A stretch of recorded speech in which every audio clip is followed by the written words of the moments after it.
Novus Ordo Seclorum, artinya New World Order, simbol yang sering dikaitkan dengan konspirasi Illuminati. Tapi, apa jadinya kalau penguasa dunia itu bukan lagi orang di balik tirai Amerika? Bagaimana kalau kekuasaan itu sekarang di tangan kecerdasan buatan dari Cina? Sebuah aplikasi bernama The Chinese artificial intelligence app DeepSeek. It's called DeepSeek. DeepSeek. DeepSeek. DeepSeek. DeepSeek. DeepSeek. DeepSeek. DeepSeek. DeepSeek adalah startup AI dari Cina, didirikan oleh seorang jenius bernama Liang Wenfeng. Dengan budget yang jauh lebih murah dibandingkan OpenAI, DeepSeek tiba-tiba jadi nomor 1 di App Store dan Play Store. Bahkan, kabarnya dalam satu hari, ekonomi Amerika kehilangan lebih dari $1 triliun. Kok bisa? Liang Wenfeng, seorang inovator AI dan pendiri DeepSeek, sebelumnya sukses menciptakan high-flyer quant yang revolusioner di dunia trading. Ibaratnya, dia adalah Sam Altman-nya Cina. Dengan bensin yang lebih murah, DeepSeek bisa jadi Ferrari di dunia AI. Inovasi ini bukan sekadar alat, tapi senjata geopolitik.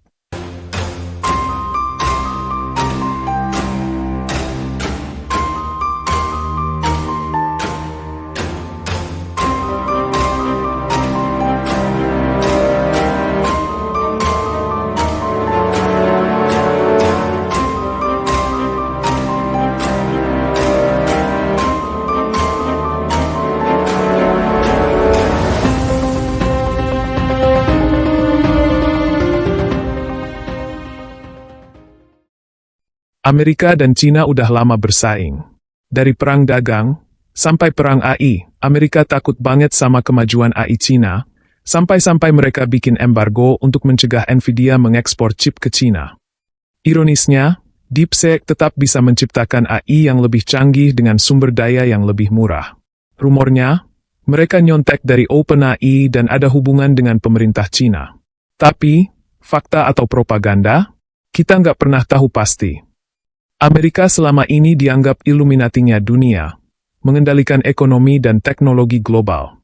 Tapi gimana kalau kekuasaan itu pindah ke Cina? Dia ngebangun DeepSeek dengan budget yang jauh lebih murah daripada OpenAI. Hasilnya bisa lebih bagus daripada OpenAI yang notabene jadi rajanya AI sekarang. Karena track recordnya Liang Wenfeng ini sebelumnya juga udah pernah sukses bikin high flyer quant. Jadi dia yang ngerevolusioner pakai AI untuk strategi tradingnya dia. Simpelnya, dia itu Sam Altman-nya Cina.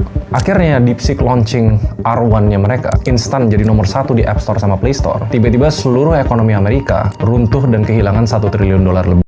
Ini bukan sekadar perang AI, tapi perebutan kekuasaan dunia.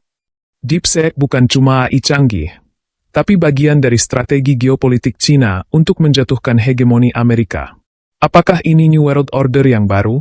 Apakah Cina bakal jadi penguasa dunia selanjutnya? Cina dan Amerika udah berseteru lama. Dari tahun 1949 saat Cina menjadi negara komunis, hingga 2001 saat Cina masuk WTO dan ekonomi mereka melesat jadi nomor 2 dunia. Sejak itu, perang dingin ekonomi dimulai. Perang dagang, pelarangan Huawei, dan sekarang perang AI dengan DeepSeek sebagai senjatanya. Kalau dulu Illuminati dikaitkan dengan Amerika, sekarang konspirasi global itu bisa aja pindah ke Cina. Amerika atau Cina? Kapitalisme demokrasi atau otoritarianisme teknologi? Ini bukan sekadar pertarungan dua negara, tapi pertarungan dua ideologi yang sangat berbeda. Sebagai negara dengan ekonomi terbesar di Asia Tenggara, Indonesia berada di posisi unik. Sumber daya alam yang melimpah dan pasar domestik yang besar membuatnya menjadi magnet bagi dua raksasa ekonomi dunia, Cina dan Amerika Serikat. Kedua negara ini berperan penting dalam pembangunan Indonesia, baik sebagai mitra dagang maupun investor. Pada tahun 2023, hubungan dagang Indonesia dan Cina mencapai angka luar biasa, melampaui 100 miliar USD. Tak hanya itu, Cina telah menjadi investor asing terbesar kedua di Indonesia selama beberapa tahun terakhir, dengan total investasi mencapai 7,4 miliar USD pada 2023.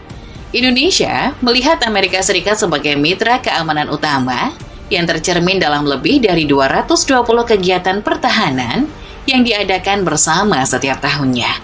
Mulai dari latihan militer skala kecil hingga latihan multilateral besar seperti Super Garuda Shield. Kerjasama pertahanan ini mempererat hubungan kedua negara.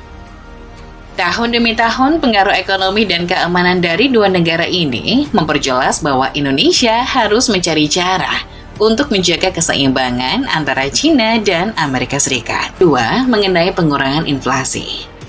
Namun lagi-lagi, kekhawatiran Amerika Serikat terhadap investasi China di Indonesia membuat kesepakatan ini berjalan lambat.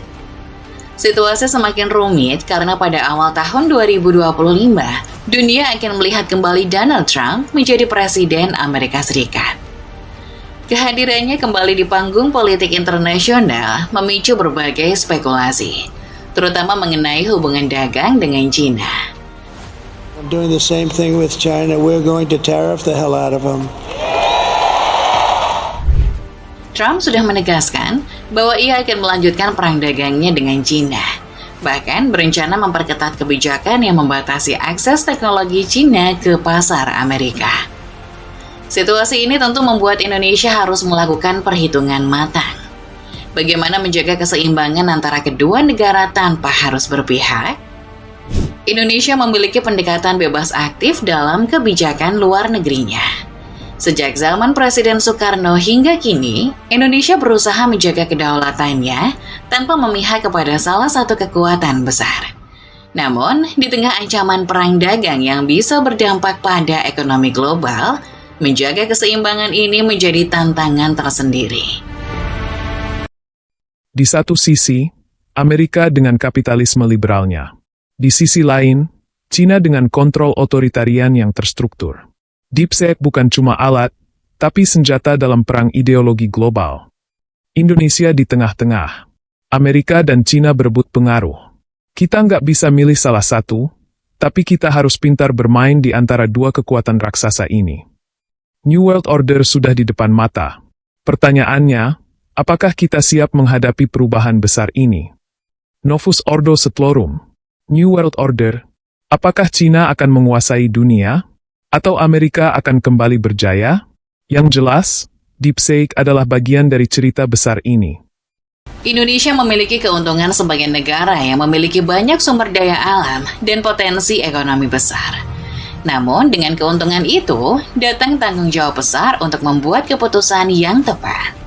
Mungkin Indonesia bisa terus berjalan berdampingan dengan dua kekuatan besar ini.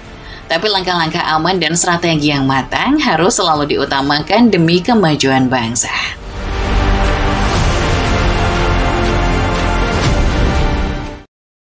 Gimana pendapat kalian? Amerika atau China?